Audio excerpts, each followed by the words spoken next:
Prime News on my Major Prime live from Douala. My name is Genda Peldrin Blanche King. Friday, May 14, 2021 has been declared a public holiday across the national territory. Order number 0434/PR of 12 May 2021 to declare Friday 14 May 2021 a public holiday.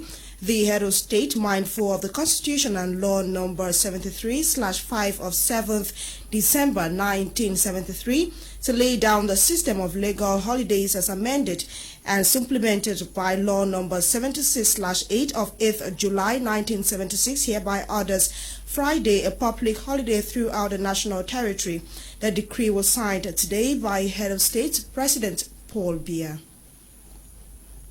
Away from that, Minister of Secondary Education, Professor Pauline Nalova Lionga, has inaugurated a computer lab and equipment with over 60 computers at the Government Bilingual High School, GBHS Daido, in Douala 1 subdivision.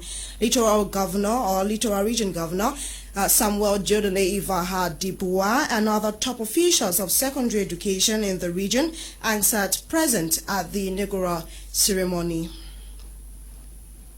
The two kids who died 2 weeks ago at the Bonamusadi neighborhood after consuming pear have been laid to rest. The bodies were removed from the Lakansini Hospital mortuary yesterday and transported to Bamungum village in Bafusam, where they've been buried. They were buried today. Our reporter Audrey Zatza was at the mortuary during the removal of corpse. She compiled the following.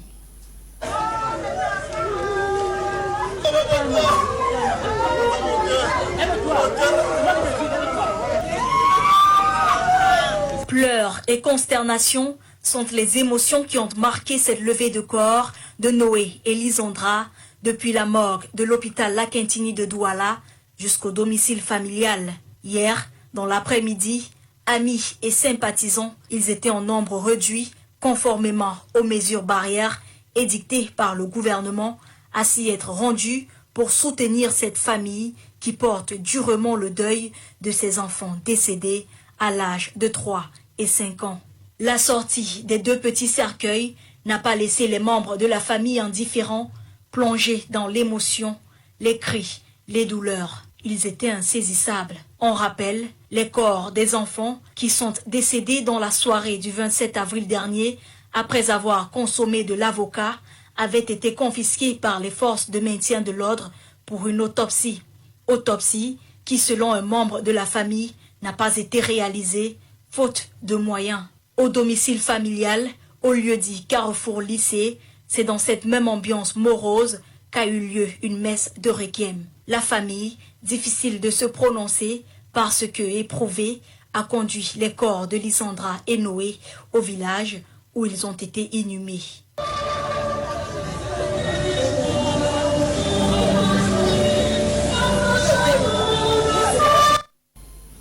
Governor of the Littoral Region, Samuel Jodone Ivaha Dibua, has reacted to the news of violent activities carried out by armed individuals in the city of Douala. His recent address comes after a threat of attacks were noticed in some neighborhoods in Douala. Gladys Pomotongina has this reaction compiled in the French language. Le problème de l'insécurité des populations de Douala dans le littoral du Cameroun est la préoccupation majeure des autorités camerounaises. Pour rassurer nos populations, déjà parce que la ville de Douala, tout comme la région du littoral de manière générale, sont bien tenues. Et pour parler singulièrement de Deido, le rond-point a un poste de police où les éléments sont en permanence. À ce fait, une réunion s'est tenue hier, suite à laquelle le gouverneur Samuel Ivaha Dibua a tenu à réconforter les populations au sujet de l'annonce ayant circulé sur le territoire national depuis le début de cette semaine, stipulant que des bandits seraient en permanente activité dans la zone de Deido et transporteraient des gens dans des véhicules, question de les agresser comme étant une fausse alerte. Ville de Douala qui, selon ces internautes, serait invivable. Je me demande de quel côté il se trouve dans cette ville de Douala. Vous-même qui êtes arrivé journaliste ici à la région aujourd'hui, vous êtes peut-être passé par ce rond-point d'Edo, mais lorsqu'il y a un incident, et je voudrais vous dire que rien ne se cache à Douala, s'il y a une agression dans un quartier, dans les minutes qui suivent, nous sommes au courant. Par ailleurs, il a tenu à revenir sur le mouvement de microbes ayant existé dans cette région il y a 3 mois de cela et n'ayant duré que pour un week-end. Il tient du moins à rappeler aux populations comment s'y prendre lorsqu'il faut passer une annonce d'insécurité. Douala a connu juste le temps d'un week-end un phénomène qu'on appelle des microbes. Microbes, ce n'est pas une histoire vécue au Cameroun. Les microbes en Afrique de l'Ouest sont organisés d'une certaine manière. Je mets au défi tous ces internautes de nous indiquer un seul quartier où ces microbes, n'est-ce pas, sont rassemblés pour pouvoir faire leur sale besogne. Bien que cette rumeur ait été démentie par le gouverneur du littoral, force est d'en rappeler à la vigilance et la collaboration des populations en ce qui concerne l'insécurité dans nos villes. Minister of Decentralization and Local Development has presided over the inaugural ceremony of the building to host the FECOM Southwest Regional Branch Office. Minister Georges Elanga-Obam was in Limbe yesterday. He equally used the occasion to call on local and regional council authorities to go beyond resources from the state and FECOM. Details with Kumano Rimbom. The Minister of Decentralization and Local Development, Georges Elanga-Obam, has called on local and regional council authorities to ensure that all projects financed by the state and other external partners are executed in due compliance with terms of reference. He made this call during the inaugural ceremony of the building to host FECOM Southwest Regional Branch Office in Limbe.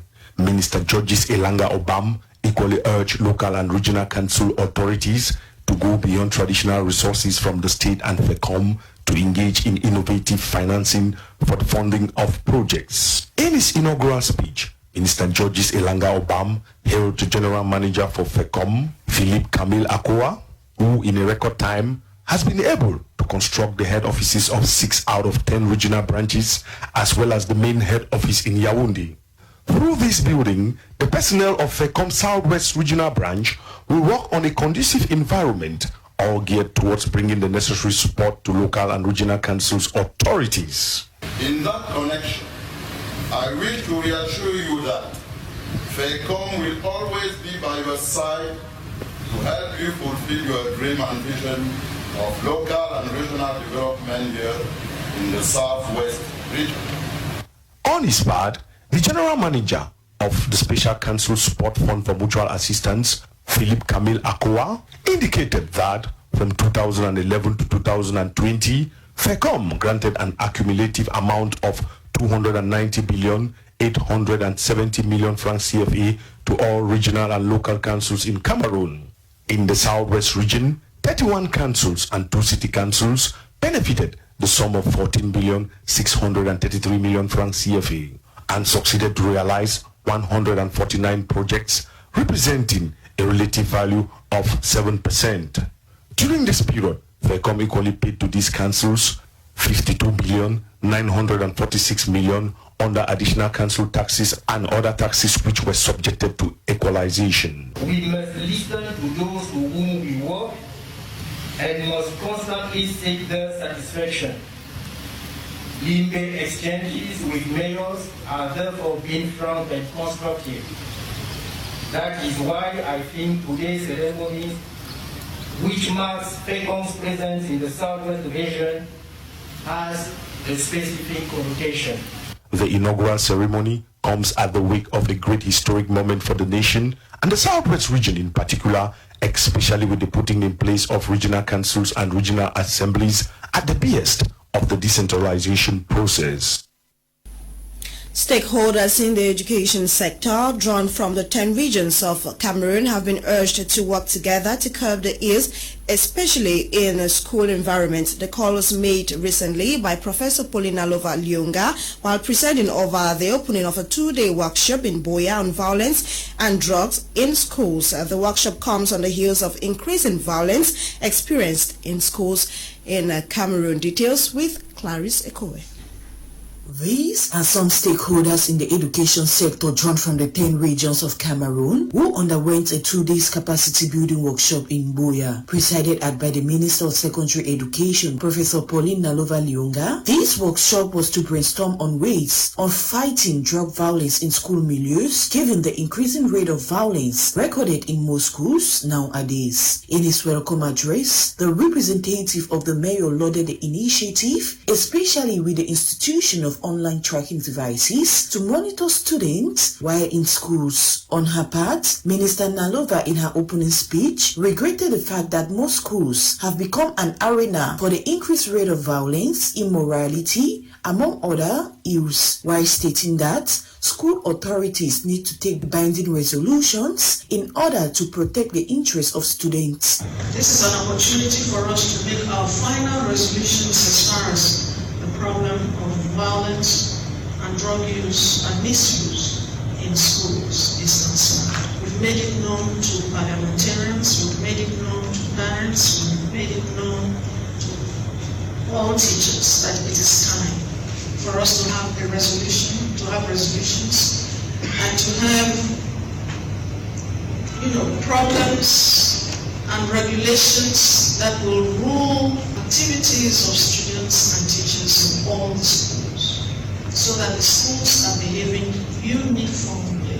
We don't want anymore to be like a lot of animals in the forest. In his presentation, the Southwest Governor Bernard Okalabilai stressed on the role of administrative authorities as well as the community at large in ensuring the complete eradication of violence in schools. It is expected that resolution taking will go a long way to resolve the issue of violence and drug use in schools in Cameroon.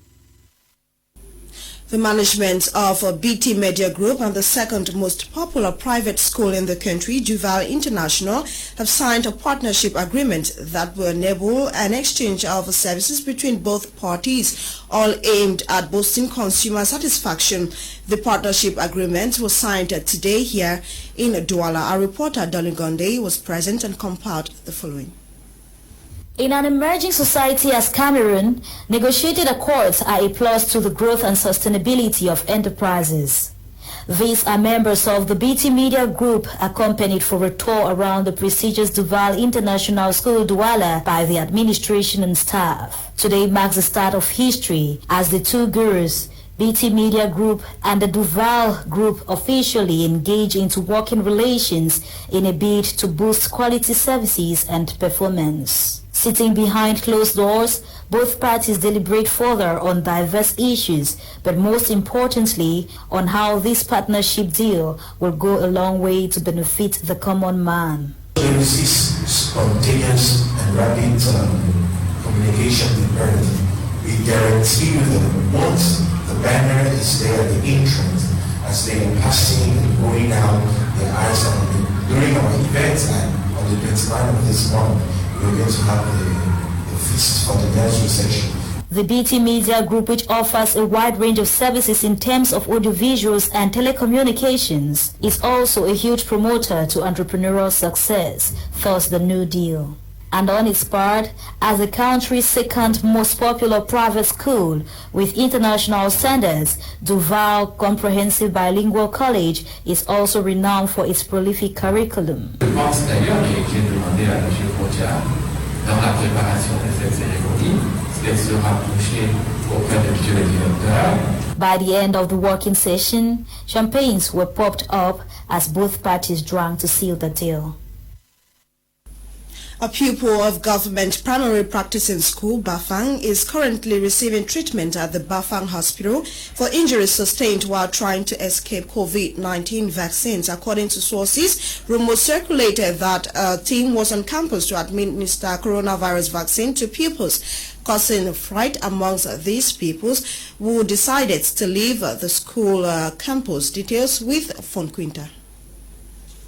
COVID-19 myth and fear of being vaccinated has remained a major challenge. Officials are trying to fight as the country is currently experiencing a second wave of the pandemic. Coronavirus vaccination rumors has again pushed guardians of pupils studying at government primary practicing school Bafang West region of Cameroon to rush into campus in a bid to get their kids home. Reports say parents of pupils studying in that institution stormed the school premises demanding to take their kids home after rumors circulated that a team is on campus to administer their kids COVID-19 vaccines. After access into school campus was denied them by law enforcement officers, the angry parents forced themselves into the school campus in a bid to get their kids home for fear of being vaccinated. A parent who rushed into the school campus says, "We got information recently that a child died after being administered the polio vaccine. That is why I rushed here to get my child." The incident yesterday left one pupil injured as he tried escaping following news that health personnel were on campus to vaccinate them. The injured kid is currently receiving treatment at the Referral Hospital. The vaccination agency then informed the headmistress they wanted to vaccinate the children and her response was negative. But on their way out, they saw pupils running. It is worth recalling that vaccination agents are currently out to administer polio vaccine and vitamin A to kids aged 0 to 5 years. Following the incident yesterday, administrative and health officials of Homecam Division have called on the population to desist from propagating fake news as its effects are catastrophic. You're watching the 6:30 Prime News on My Major Prime. Betua Referral Hospital Center will soon go operational. The creation of this center is in line with measures to improve health systems and accessibility to health care in the country. Jean Didier reports in the French language. Bientôt, la région de l'Est sera dotée d'un hôpital de référence de première catégorie. Dans le plan d'urgence septiennal pour l'accélération de la croissance, la ville de Betua a bénéficié ici d'un hôpital ultramoderne, bâti sur une superficie de 14 000 m², disposant de 3 blocs opératoires, un bâtiment de soins intensifs, un laboratoire, un bâtiment d'imagerie médicale pour une capacité de 112 lits. Les travaux, qui affichent à ce jour un taux de réalisation de 87%, est prévu pour être livré en fin juillet ou fin août 2021, compte tenu de la crise sanitaire du coronavirus. Un hôpital de capacité de 110 lits à peu près, donc, avec tous les plateaux techniques nécessaires. Bloc opératoire, imagerie, soins intensifs, pharmacie, laboratoire, stérilisation, tout. Il y a également un morgue, un incinérateur et un bâtiment pour les fluides médicaux. C'est donc une bouffée d'oxygène pour les populations de la région de l'Est, qui, avec le calvaire de la route, voient succomber les malades avant d'arriver à Yaoundé ou Douala, suite à leur évacuation. Avec l'entrée en fonction de cette structure hospitalière de référence, finit donc les évacuations sanitaires dans la région de l'Est. On a commencé cet hôpital-là depuis à peu près 4 ans. Maintenant, c'est presque achevé.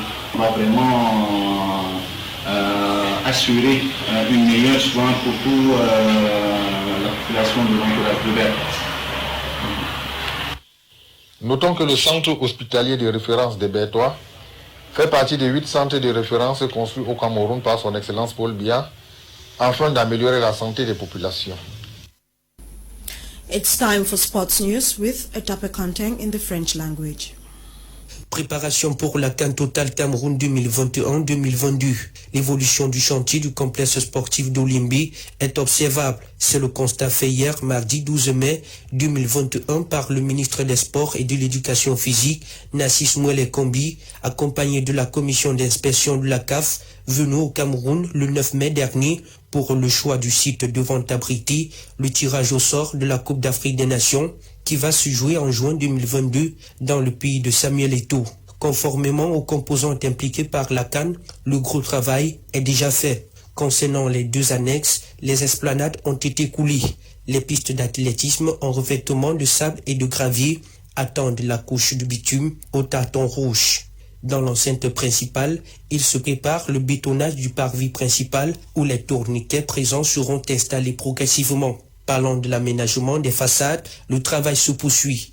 À l'aide de nacelles, l'extension des câbles sur lesquels sont fixés le fameux revêtement en peau de pangolin est en cours. Dans le stade, les premiers tests de la sonorisation sont positifs. Dans la tribune officielle, on retrouve les 34 skyboards. Les loges sont en phase de finition. On rappelle, il y a de cela une douzaine de jours que le ministre avait effectué sa dernière visite sur ce chantier. Par ailleurs, au cours de la séance de travail de restriction de la visite d'hier, le directeur des compétitions de la CAF, Samson Adamou, a rappelé l'urgence pour le Cameroun d'achever les travaux dans un délai de 5 mois. Selon Stéphane Roussillon, le porte-parole de McGill, l'entreprise prestataire, il n'y a aucun doute à faire sur la livraison du complexe sportif à la date prévue.